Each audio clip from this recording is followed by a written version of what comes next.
Bu videoda bizni tizimimiz, sistemamiz biznesdagi qanday muammolarga yechim bergani haqida gaplashamiz.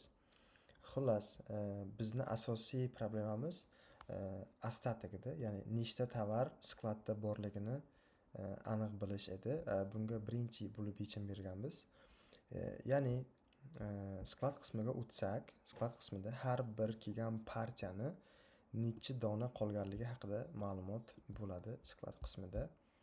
Ya'ni bu yerda 30 ta qilib olib 30 ta tovarimizni ko'rsak bo'ladi va ikkinchi va undan keyingisi tovarlarimizni ko'rsak bo'ladi, nechta shtuk qolganini. Xo'p, bu narsaga yechim berilgan. Ya'ni misol uchun hozir Strapila Brakdan 20 ta shtuk bor skladda. Agar men sotib qo'yib yuborsam, o'sha narsa kamayishi kerak. Strapila Brak 20 ta bor edi. 10 tasini sotib yubordim. 120 dan. Xo'p, sotuv amalga oshdi. Endi skladga o'tib Strapila Brakni tekshiramiz. Mana skladda 10 dona shtuk qoldi. Undan tashqari astatikni nechta astatik qolganini biz qarzdor, ya'ni kimdirdan qarz kelgan bo'ladi-ku tovarlar.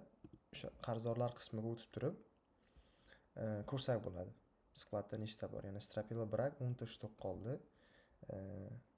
Murod Strapilaga bog'langan bu tovarimiz. Undan tashqari hisobot qismida ham ma'lum bir tovarni necha dona qolganini ko'rsak bo'ladi. Ya'ni skladda 10 dona shtuk bor va qolgan qismlar haqida keyingi videoda ko'rishingiz mumkin, hisobot haqida bo'lsa agar.